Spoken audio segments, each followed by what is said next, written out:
Sobre el tema del derecho a la fianza, nosotros tuvimos la oportunidad aquí en este programa de entrevistar a una persona que ha manejado este tema en innumerables ocasiones, siendo juez desde el estrado, en este caso, desde el estrado de un tribunal federal. Entrevistamos para este programa y para el beneficio de todos ustedes al expresidente del Tribunal de Distrito Federal en Puerto Rico, el ex juez Héctor Laffitte, y esta es la entrevista. Juez, para comenzar rápido, usted tiene una trayectoria. Me comentaba fuera del aire, me comentaba que estuvo 25 años en la judicatura, pero previo a ello tuvo 25 años de experiencia como abogado y ya posteriormente cuando se retiró de la judicatura tuvo 17 años practicando. Así que conoce el derecho tanto a nivel federal como a nivel estatal. Como dicen por ahí, el revés del derecho. El revés del derecho. Usted tiene una frase que usted utiliza en una de sus columnas que usted escribió, una columna de opinión pública, que usted dice que el derecho es una rama desgajada de la sociología. Correcto. ¿Qué significa eso? Que el derecho es, primero el derecho tiene que reflejar, debe reflejar la realidad social. Por eso es que ahí encaja con la sociología. Y el derecho precisamente debe reflejar la realidad social. No puede haber un derecho que va en contra o opuesto en algunas ocasiones a la realidad social. Entonces los que legislan las leyes, los que están a cargo de correr el gobierno, tienen que estar pensando y presente esa realidad social, que el derecho debe acomodarse a la sociedad y no la sociedad del derecho. Y usted cuando practicó de manera privada, y también como servidor público, su especialidad fue en el tema laboral. Y usted vivió momentos álgidos en la historia de Puerto Rico cuando se dieron manifestaciones que impactaron tanto todo lo que tiene que ver el asunto de cómo las uniones en Puerto Rico operaban, pero que impactaron socialmente y políticamente la historia en aquel momento. Y usted en algunos momentos trabajó para el gobierno representando al Estado en ese momento. Cuéntenos un poco del impacto que tenían en aquel momento las uniones y la lucha que tenían contra el gobierno y cómo eso impactaba políticamente el ambiente. Lo que ocurre es que a principios de 1970 se desarrolló un movimiento que tenía como estrategia impactar el movimiento sindical, el movimiento sindical creando problemas en una área de extrema izquierda. De hecho, desgraciadamente hubo un abogado que fue asesinado, Ronald, que trabajaba en la Junta y después trabajaba en un bufete privado, porque combatía las uniones. Y eso le causó su muerte. ¿Quién fue ese? ¿Se recuerda? Él trabajó con la Junta y después trabajó en el bufete de Fiedler. Okay. Muy amigo mío, un buen muchacho, una buena persona, un gran abogado. ¿Y quién lo asesinó? Bueno, él tenía un caso contra los tronquistas. Y ahí pues se formó un problema. Y yo recuerdo que estábamos en el mismo edificio, en el Chase. Ajá. Y una mañana llego yo a mi oficina, está mi carro, me encuentro con dos policías. Y me dice, ¿usted conoce a Randall? George Randall. Yo, sí, como no, muy amigo mío. Pues mire, pasó esto y esto y esto, aquí estamos nosotros para darle protección. ¿Pero y por qué? Bueno, pues fue una cuestión laboral. La verdad que fue una cosa donde fue una penetración del movimiento sindical radical en el movimiento de las uniones en Puerto Rico y en las compañías. ¿Cómo impactaban el proceso político de izquierda en ese momento? Bueno, impactaba porque ellos tomaron la teoría comunista, estrictamente comunista, sin duda, del hombre nuevo, de la lucha de clase, de la igualdad de todo el mundo, que no pueden haber compañías sin obreros, que los obreros están abusados, etc.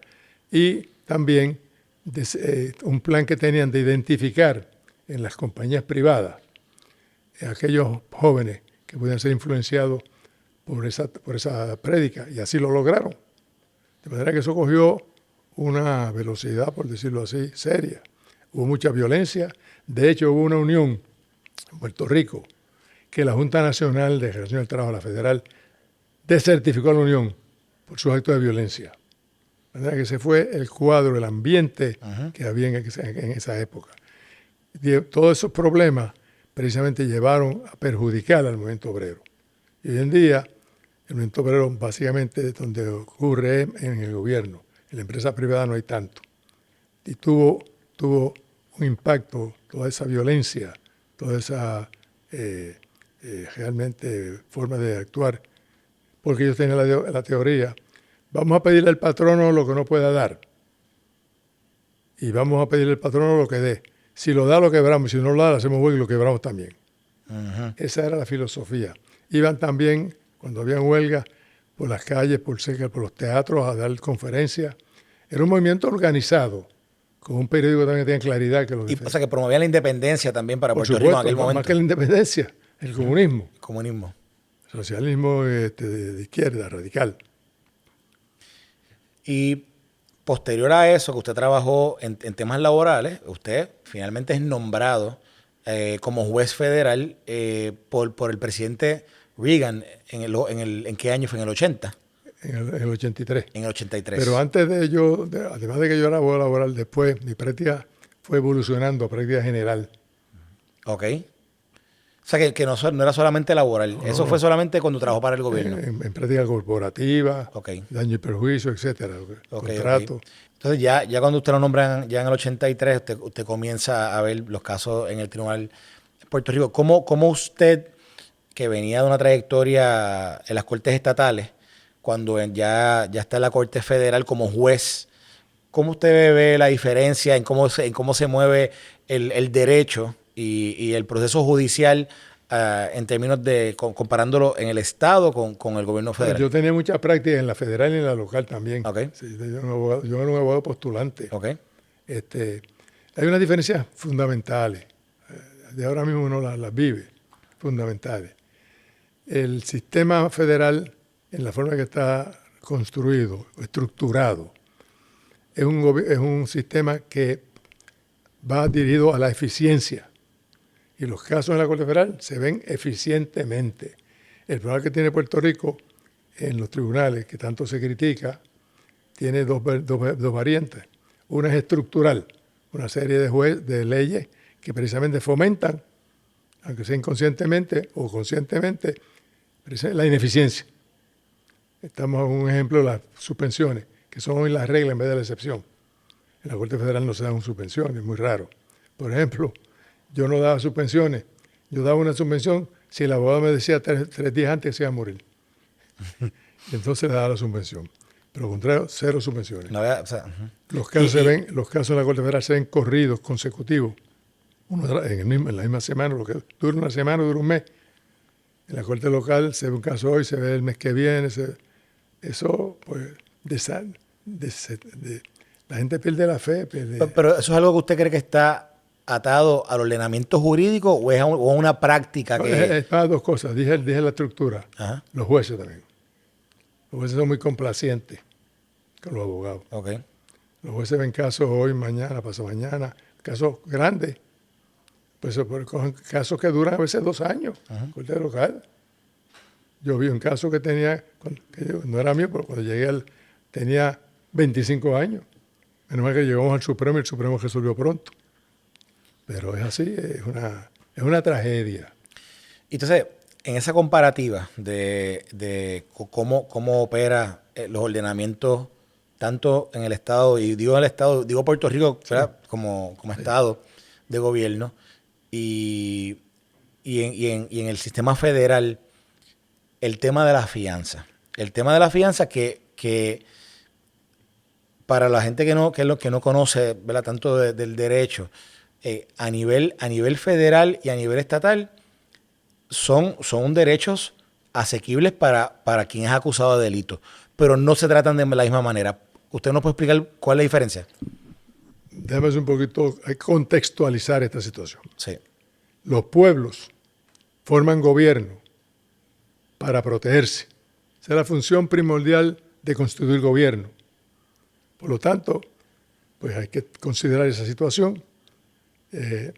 Ocurre que en Puerto Rico, en el 52, que fue que se estableció la Constitución, establecieron que todo acusado tiene derecho a fianza. En la sección que cubre eso en la Constitución de Puerto Rico tiene su tangencia con la revuelta nacionalista del 50. ¿Por qué digo esto? Porque en el 50, cuando vino la revuelta nacionalista, en el 50 fue la Constitución, 2 años después, pero eso estuvo imbuido en la cuestión de los nacionalistas, porque muchos independentistas fueron llevados a la cárcel mucho tiempo sin ver juicio, y eso influyó. No digo que fue lo principal, pero influyó. En otras palabras, esa es una de las razones por las cuales está esa disposición en la Constitución.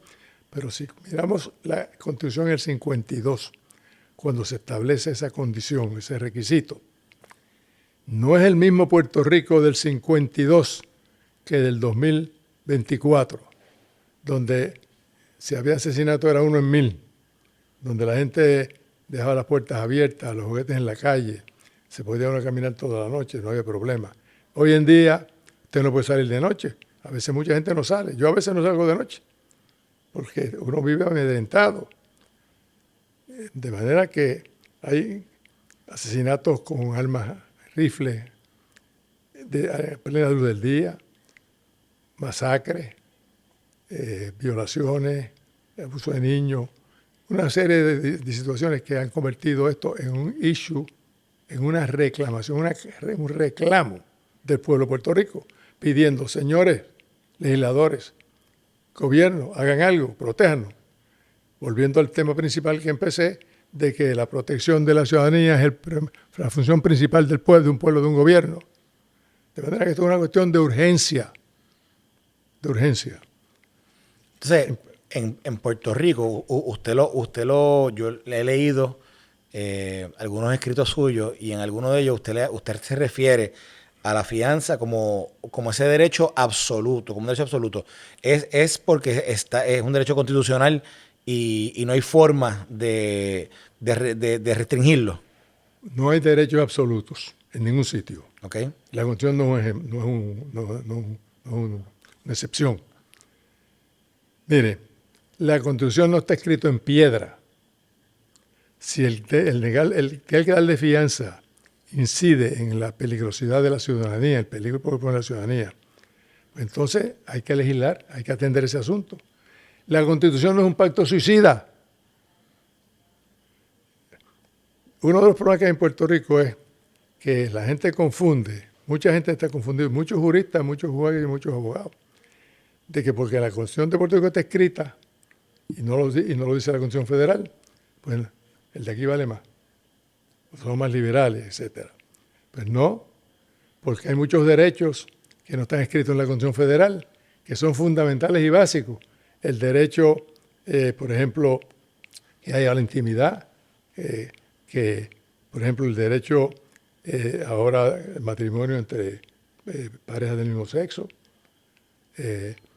una serie de derechos constitucionales que no están escritos en la Constitución Federal, pero que son derechos constitucionales de la misma potencia, de la misma que el de Puerto Rico. Hay un derecho constitucional, hablando de derecho constitucional. Pero, sin embargo, en Estados Unidos se crea el ejercicio constitucional sin que esté escrito en la Constitución y tiene la misma fortaleza que ocurre en Puerto Rico. Pero en Puerto Rico no es así. Y en la aplicación de la fianza a nivel federal, ¿cómo es que usted, por ejemplo, en un proceso judicial que usted pudo haber presidido, cómo usted puede, ¿verdad?, de alguna manera aplicarla o no aplicarla? Bueno, otro de los errores que se cometen es que aquí se legisló una legislación muy buena, que fue la ley 84 del 2012. Y yo tengo aquí copia de esa ley aquí. Y esa ley no dice que se elimina la fianza en ningún momento. Es más, la deja igual. La fianza en esa ley se dejó igual. ¿Qué ocurrió? Entonces lo que decía la ley, muy sabiamente, mire, el juez tiene discreción, no es que tiene que imponerla, discreción para eliminar, no dar fianza en los siguientes casos: asesinato, ultraje, tiroteo de carro a carro, masacre, son como 7, aquí los tengo. Eso es a nivel federal, ¿correcto? A nivel federal. Okay. No, la ley de Puerto Rico. Ley estatal. La ley que hablaba, lo que se legisló la ley, se hizo ley. La sesión eran 7. asesinato, robo en el hogar, que concluye en una muerte, agresión sexual, también, violación, secuestro, tirar desde un vehículo a otro. ¿Y qué pasó con esa ley? Ahora verá, lugar abierto al público, hacer disparo en el público y asesinar a un agente público. Bueno, ahora, esto es muy buena pregunta. Se pasó esa ley y entonces hubo una desinformación que yo nunca he visto en mi vida. Primero era, en todos los medios, que quieren eliminar la fianza. ¿Quiénes promovían ese discurso? Bueno, los que estaban en contra de que se eliminara la fianza. Pero políticamente había algún grupo que estuviese... Bueno, ahora, es interesante lo que voy a decir. Resulta entonces que la desinformación de todos lados, pero básicamente del lado de los liberales. Van a eliminar la fianza a la abuelita, al nieto, porque le dio una bofetada o se robó una caja de dulce, lo van a meter preso sin fianza. Eso es falso. Desinformación, pero una forma realmente que era agobiante. Y entonces, pues nadie decía, mira, si la Constitución se queda igual, esa ley dejaba la Constitución igual. Lo que yo voy a proponer ahora, no proponer porque ya está en otro sitio, es que la fianza no se toca. No se puede decir, mire, con esta ley es una ley que se pueda dictar.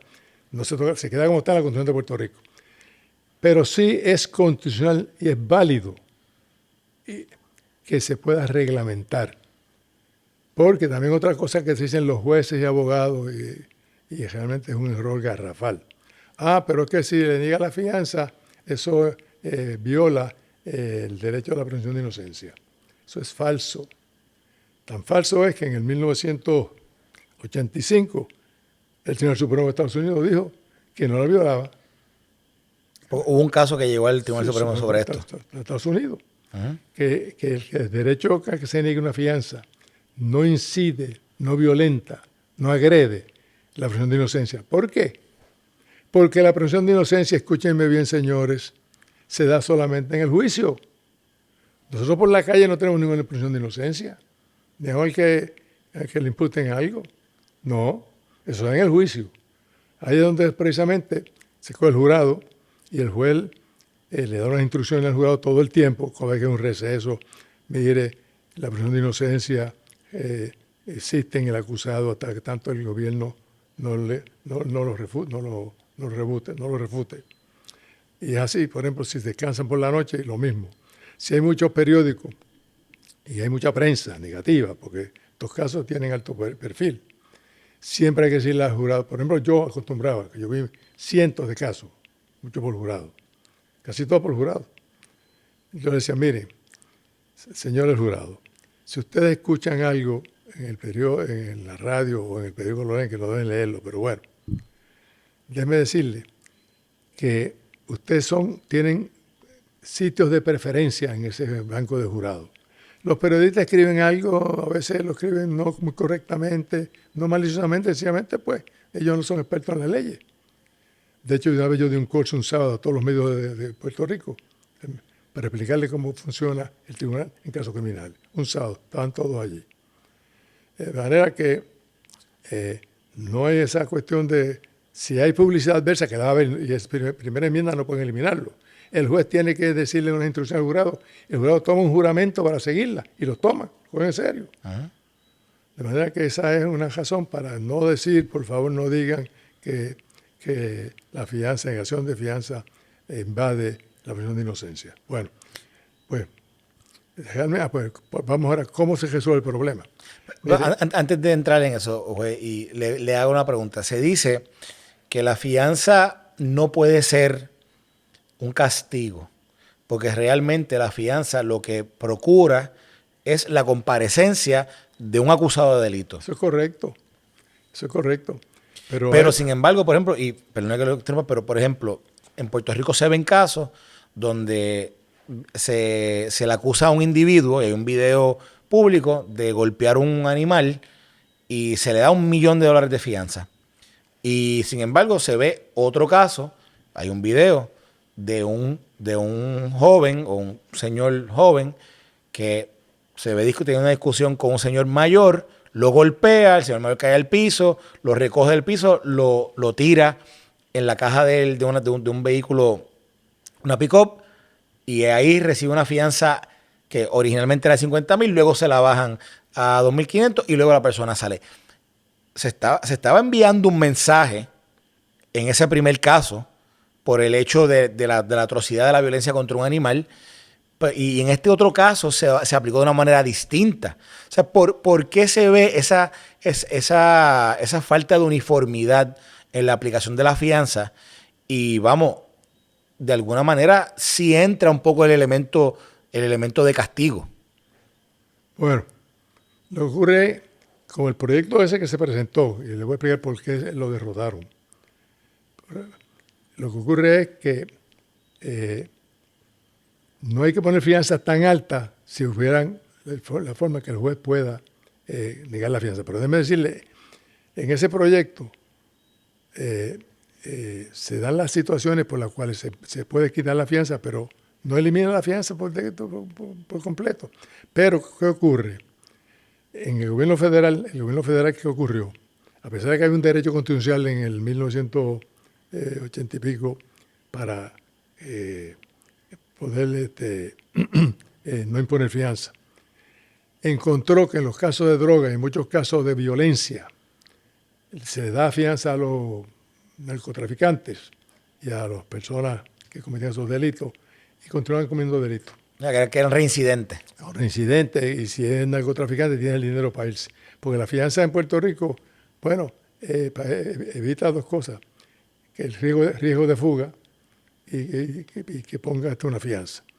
Pues bien, ¿qué ocurre? En el Congreso entonces legisló lo que llamaban el Bail Reform Act, que es la ley de reforma de la fianza. Y ahí se crea una serie de normas que reglamentan el uso de la fianza. Esa ley tampoco impone que hay que imponerla. En esa ley dice que el juez tiene discreción de no ponerla. Pero asume lo siguiente: hay una presunción que si es un narcotraficante o si es un acto de violencia, se presume que no se le dé fianza. Entonces el abogado el acusado tiene que tratar de evitar contrarrestar esa prueba. Pero esa prueba es distinta a Puerto Rico, que desaparece. Usted tiene una presunción de derecho, puede traer prueba en contrario y desaparece la presunción. En la federal, aunque traiga prueba en contrario, esa presunción permanece como evidencia, el juez la puede considerar. De manera que esa es una manera de proteger la sociedad. Entonces también hay una garantía, no es one-sided nada más. Hay una garantía de que si el juez denega la fianza, una apelación expedita, por ley, expedita, tiene que apelar rápidamente y el apelativo o el Supremo tiene que resolverla pronto. Eso le garantiza que no se va a quedar ahí por siempre. Fíjense lo interesante, aquí se dice que la Constitución no se puede tocar, pero el Supremo de Puerto Rico tiene un caso donde la Constitución de Puerto Rico dice que 180 días hay que darle juicio. Sí. Y que eso, como lo interpretan aquí, pues es el derecho al juicio rápido, correcto. Sí, ahora verá. Exacto, y protege eso. No tiene por eso salen habeas corpus cada rato. ¿Qué pasa? El Supremo y los jueces interpretan eso de una manera tiesa. Pues bien, el Supremo el otro día, no hace mucho, resolvió que cuando la defensa levanta la cuestión de competencia, que la persona no está competente mentalmente, ahí sí se paraliza el tiempo. Pues ahí tiene uno, pues entonces no me pueden decir que no se puede tocar la Constitución. O sea, que es absoluto, no es absoluto. Y no hay que tocarla, no hubo que tocarla. El Supremo creó ley. Por lo tanto, también, si se legisla, lo que estoy diciendo es abriendo las puertas, que están abiertas, para que se presente legislación para reglamentar la fianza, que no tiene, vuelvo a repetir, que negarla, la puede dar, pero tiene la discreción de no darla. Y el principio que se persigue detrás de la reglamentación de la fianza básicamente es buscar la protección de la ciudadanía, ¿correcto? Correcto. Bueno, Puerto Rico no es esa, desgraciadamente. Pero Puerto Rico, la fianza es para garantizar la presencia del acusado. Si usted compara eso, fíjese, esto es importante, comparar el que es para garantizar la presencia del acusado contra garantizar que no asesine a la gente, que no hagan delitos graves, que no hagan narcotraficantes, Oiga, no resiste análisis. Para usted ver cómo es ingenuo. Esa suposición es ingenua. Y por ejemplo, ahora tuvimos un caso que está vigente esta discusión, que tiene que ver con una mujer que acude al tribunal en una reclamación de que había puesto una orden de protección contra un individuo que era su pareja, y esta pareja, pues, o su expareja en ese momento, había violado esa orden de protección. Y hay un proceso que es cuestionable, ¿verdad? Lo que ocurre en ese proceso, en esa vista, etcétera. Pero al final, la decisión de la jueza en ese caso fue imponerle a esta persona que ya todo el mundo conoce en Puerto Rico, era reincidente de cometer delitos como el de violencia doméstica, violencia contra su pareja, y había cumplido cárcel ya de todos conocidos. Pero la jueza le impone una multa una fianza de $5,000, que aplicado el 10%, acaba pagando la persona de forma diferida $500. En realidad ni pagó nada ese día. Y sabemos también que ese mismo día, tan pronto fue impuesta esa fianza, se acabó el proceso judicial, las partes se fueron a sus casas, y esa noche, a las 9:30 de la noche, este individuo llegó a casa de la víctima y asesinó a ella, a su hermano y a su mamá. Cuestión un poco de lo que usted estaba hablando, de que cuando en el Congreso cambiaron la ley, buscaron que personas que cometían delitos, bueno, en aquel caso de narcotráfico, en este caso estamos hablando de casos de violencia doméstica, casos de violencia contra una pareja, en este caso posiblemente una fianza o la no imposición de una fianza, en ese caso hubiese impedido esa muerte, ¿correcto? Y la de 500 pesos menos, la de 5,000, por eso. 500 la prestaba. Yo creo que eso fue una decisión de la juez, con todo el respeto, incorrecta. Incorrecta por varias razones. Primero, se ve que es una persona que no conoce bien la condición humana. El hecho que él y ella se hayan vuelto a reunir no significa que él no iba a poder hacer lo mismo otra vez, con ese riesgo que tenía. Obviamente una persona que iba a reincidir, y era reincidente también. Eso era para poner una fianza bien alta, y entonces no hubiera habido ese problema. Lo otro es también que yo he notado, quizás no sea la razón, pero estos eventos es como una cadena de eventos, y como una cascada que trae otros eventos, como un juego de dominó que se van cayendo uno a uno. Y es que parezca simple, después que la juez vio toda la prueba, porque la vio y lo oyó a ella decir lo que dijo, que era incontrovertible, pues entonces, ¿qué hace la juez? Pues no le cree, no considera que esa situación era difícil, y ahí tenía ella que realmente poner una fianza fuerte. En ese momento, no de 5,000 ni 10,000, por lo menos 100,000 pesos. Y entonces, pero entonces, ¿qué pasó? El abogado pide una suspensión, y esto es importante, que es un elemento, un eslabón en la cadena. Pide la suspensión y la juez le pone la vista, creo que 2 semanas después. Eso trajo lo demás. Los actos posteriores. Esa fue la génesis, básicamente, de lo que ocurrió después. Por ejemplo, echar culpa aquí o allá, pues realmente, pero para mí eso fue lo que empezó a correr la cadena. Pero la decisión fue incorrecta. También se ha dicho mucho por ahí, se comenta, mire, pues que castiguen la juez. Es que, voy a explicar esto también, los jueces no pueden ser sancionados por una decisión que tomen, aunque sea descabellada o incorrecta en derecho. ¿Por qué? Porque si los jueces del Supremo o la entidad que bregue con este asunto, que es una comisión, se mete a decir que es una decisión que tomó un juez, aunque sea descabellada, hay que castigarlo, están invadiendo un principio mayor todavía que están defendiendo, que es la independencia judicial. por la independencia judicial no se puede castigar a un juez que comete una decisión incorrecta en derecho, flagrante. Claro, si comete un delito, si hace toma una decisión que va más allá de lo que debe hacer el juez, pues entonces sí lo pueden castigar y lo pueden sancionar. Pero, que esté claro, no se puede tomar ninguna acción disciplinaria contra esa jueza, porque invadiría la independencia judicial.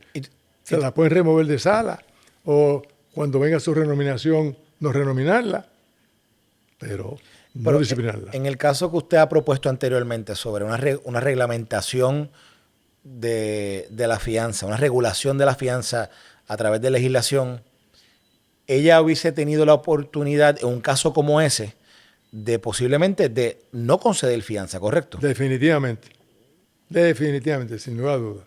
Déjeme explicarle lo del proyecto, qué pasó con el proyecto. Para darle contexto, usted en algún momento redactó un proyecto que lo llevó directamente a la legislatura en Puerto Rico, ¿correcto? No, yo no redacté un proyecto. No. Yo solicité una reunión con el presidente de la Comisión de los Jurídicos. Yo era juez en ese momento. Para hablar precisamente de la fianza. Porque estaba en el ambiente. Eso era un issue realmente bien importante en esos momentos.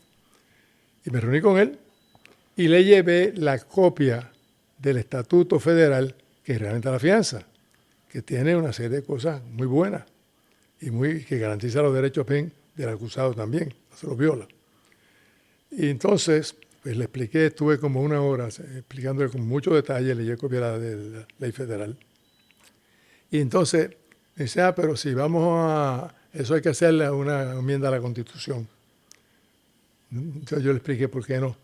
Me dice, entonces yo le dije, mire, senador, si esto se lleva a un plebiscito, a un referéndum, se politiza, que fue lo que ocurrió, se desinforma, se hace mala información, desinformación.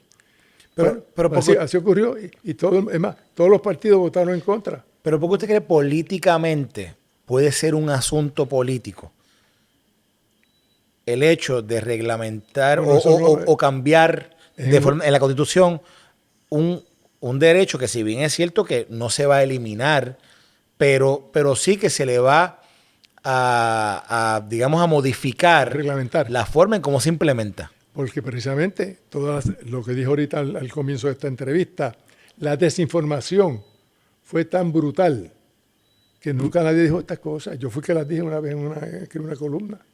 Mire, y si se hace una regla, copia la misma ley, y se lleva y se analiza y se le da pensamiento y se ponen personas pensantes, no la emoción, no la politiquería, nada de esto, y que se diga, mire, no se está tocando la Constitución, todos dicen no. Pero más allá de los puristas de la Constitución, y que a uno puede entender a gente que quiera, ¿verdad?, que crea en la pureza de la Constitución, pero más allá de eso, ¿quién pudiera estar en contra de que esto se reglamente? Los liberales, el ay bendito. Puerto Rico, el derecho y la aplicación del derecho, básicamente. Subyacente está el ay bendito. Y yo, en broma, ¿no? Yo decía, yo hubiese querido algún día tener un caso para declarar el ay bendito inconstitucional. Porque usted no puede coger el ay bendito y con un rosario en el cuello para pedir bendito. Y le voy a dar un ejemplo típico. Yo tuve un caso de un asesinato que mataron a un gerente de un banco, un robo de banco. Y salió culpable. A la fecha de la sentencia, uno recibe un pre-sentence report larguísimo, que yo los leía todos completos antes de sentenciar a nadie, con mucho cuidado. Pues entonces, la mamá, uno va por el proceso, el abogado hace su alegación, etcétera, para minimizar la sentencia. La mamá del acusado se para frente a mí y dice que ella está muy apenada, muy llorosa, porque sabe que su hijo va a cumplir pena en Estados Unidos y que ella pues no lo va a ver. Bueno, entonces yo vengo a escuchar la parte de la esposa de la víctima y los hijos de la víctima, y un psicólogo declaró, esa mujer estaba destrozada.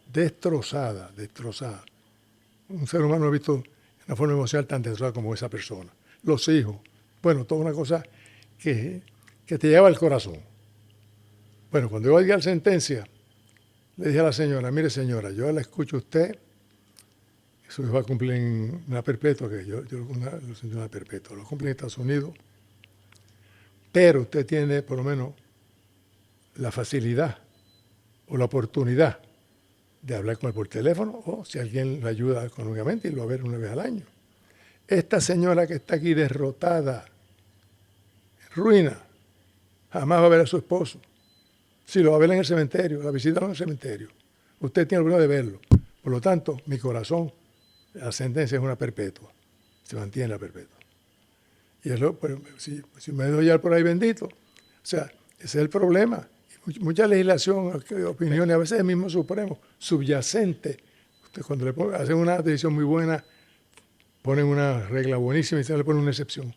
Mire, en estados liberales, como por ejemplo California, le doy un ejemplo. California ahora incluso han flexibilizado tanto el sistema penal, quizás motivado, yo no sé si el ay bendito también está ya impregnado en el proceso, pero sí hay grupos liberales que ya sea que si por los derechos de los cubos acusados, porque puede ser que estén impactando a clases a clases sociales,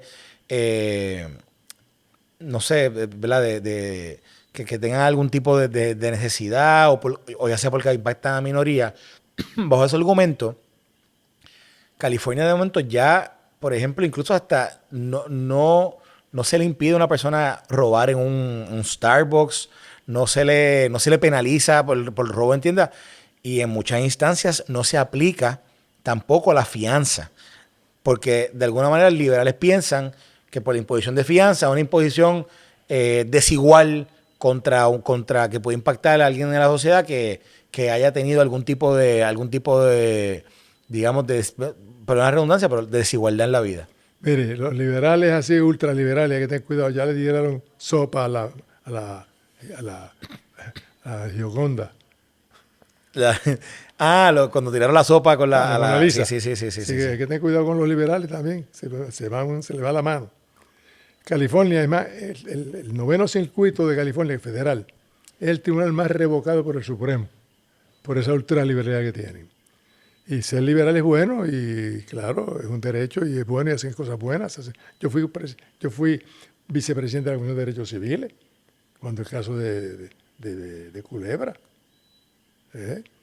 Pero no tiene que tener un balance. Y de manera que, bueno, uno respeta las cuestiones liberales.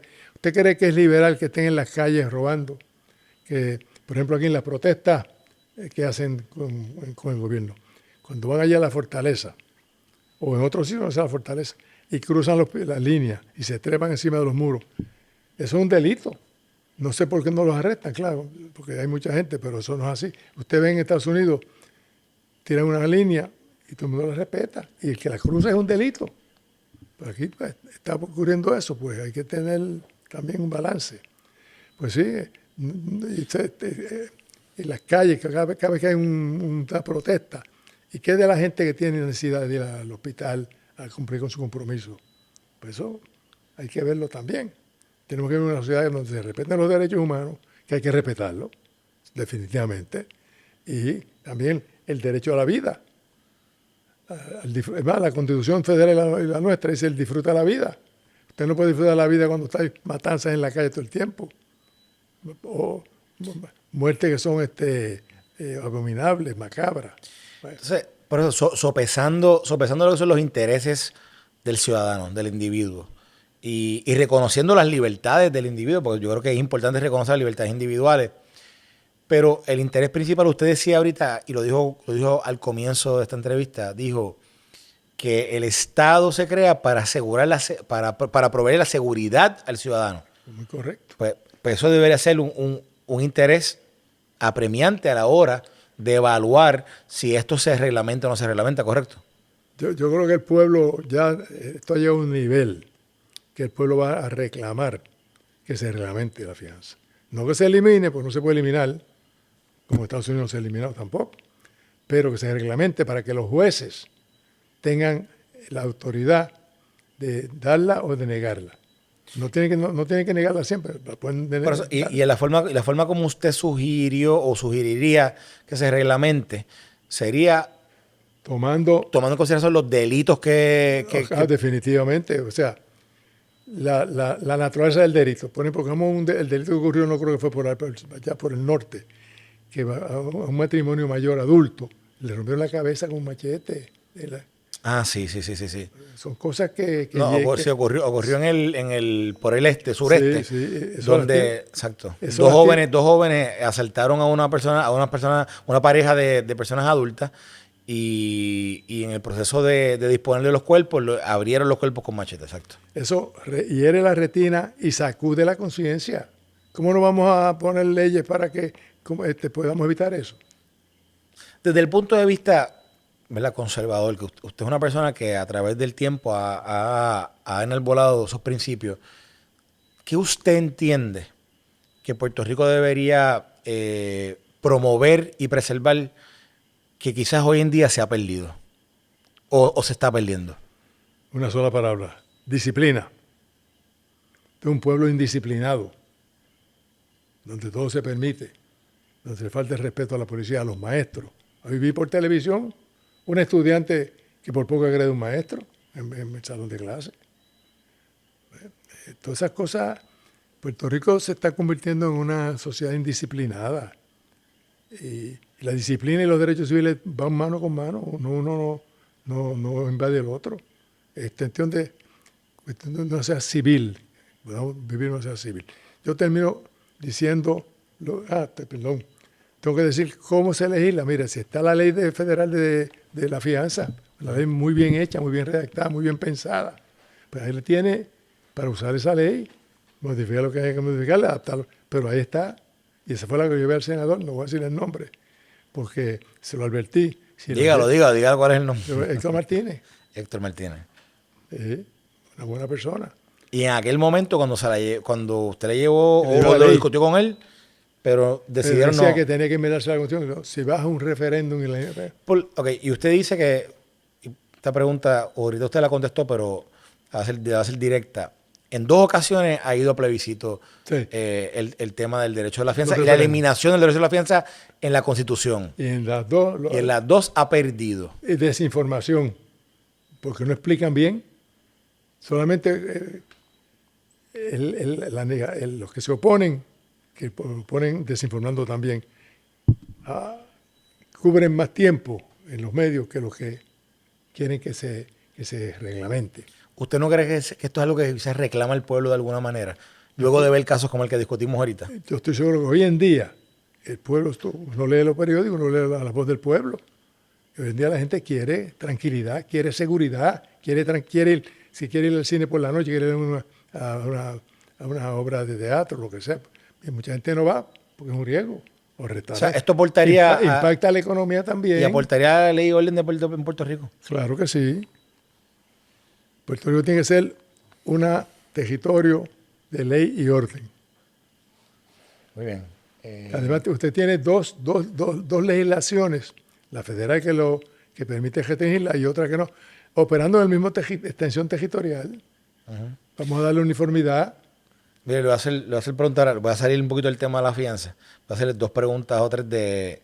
Usted como presidente del tribunal, del Distrito Federal, ¿usted ha visto casos muy controversiales? El de pena de muerte vi uno también. De pena de muerte, hábleme de eso. Bueno, el pena de muerte pues es un caso que es bien meticuloso porque las garantías que tiene el acusado son enormes y está bien hecho. Tiene que ser el juicio primero si es culpable o inocente. Si sale culpable, otro mini juicio más para probar con una serie de elementos ya estatuidos, los atenuantes y los agravantes, y el jurado tiene que entrar otra vez por unanimidad. O sea que tiene bien protegido. Tiene que tener el abogado lo que llama learned counsel, abogado instruido. No cualquiera puede ser abogado en un caso de pena de muerte. De manera que tiene unas garantías tremendas el acusado, pero muy buenas, bien garantizadas. ¿Por qué usted cree que en Puerto Rico no ha habido un veredicto de pena de muerte? Porque vuelven otra vez la cuestión de la Constitución. Cuando yo seleccioné ese jurado, me tomó 3 días. No como aquí en Puerto Rico que tarda 3 semanas con un jurado. 3 días. Pues me acuerdo que venía un jurado. Juez, yo no creo en la pena de muerte. ¿Por qué? Porque la Constitución de Puerto Rico dice que no hay pena de muerte.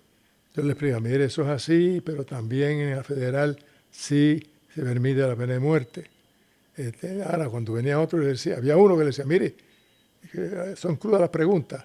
Si usted entra un individuo o dos a su habitación, en su casa, y le vio a la hija y le vio a la mujer, ¿usted va a poner? No, tampoco. ¿Verdad? Entonces yo le decía, ¿y a Hitler? A Hitler sí. Pero es un proceso bien cuidadoso. De hecho, los acusados traen un experto en jury selection también.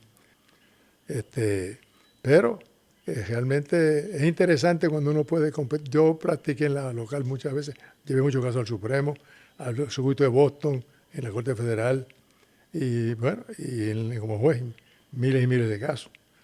Pero lo último que voy a comentarles para que los jueces que se deben implantar en lo que quiere la legislación, el juez debe tener, cuando ve el caso, una orden de calendarización. Le pone, pues, juicio tal fecha, mociones de sentencia sumaria si es civil tal fecha, si es criminal, exclusión de evidencia, todo eso. Y ceñirse. Y decir, como dice Boston, cuando el juez pone una orden en todo eso, el que la viola a riesgo suyo. Va a una sanción y Boston la sostiene, porque el juez tiene una amplia discreción en su manejo del caso. Lo primero que le enseñan a uno, cuando nombran juez, hay una escuelita en Washington sobre eso, es, mire, manejo de caso. Y el manejo de caso es ese. No suspender, obligar a los abogados. Mire, los abogados aquí en Puerto Rico, en todos lados, me imagino. Que juez, que tengo, no puedo ver este caso porque tengo otro caso. Pero si usted sabía que tenía este caso, ¿para qué cogió el otro caso? Pues mire, yo tuve el caso ¿se acuerda del cura aquel Welch, que vino a Puerto Rico? Sí. La cuestión que hacía las manifestaciones en la clínica de aborto. Todas esas cosas. Pues resulta que yo tenía una vista de ese caso y un juez superior tenía una vista de otro caso, de él también. Pues ¿qué hice yo? Cogí el teléfono y llamé al juez. Mire, juez, hay este problema, ¿usted cree que usted puede poner el suyo? Yo propongo el mío. Que usted... No, juez, yo propongo el mío. Pues, y ya se resuelve. Pero los abogados que tengo conflictos, no. Igual que en la corte hay un reglamento que yo lo propuse, que cuando hay casos criminales, primero va el que está sin fianza. Y si no está sin fianza, el más viejo, primero. Y si es civil, igual. Y eso es lo que llama eficiencia. Si el juez no es eficiente, si no se pone un sistema, que hay que ponerlo, de eficiencia, y eso es estructural, que ya voy. Y parten con los jueces, que no sean tan blanditos. Del derecho, ¿cuál es la frase que más le gusta a usted? Sí, se acuerda de una. Porque a mí me gustó mucho la frase que dice lo de el derecho es una rama desgajada de la sociología. Me gustó mucho, por eso fue que comenzamos la entrevista con eso. Pero ¿tiene alguna frase que usted, que haya sido, que usted siempre la repitiese o la escribiese en alguna de sus sentencias? Bueno, yo no diría, yo diría de los jueces. Que los jueces deben tener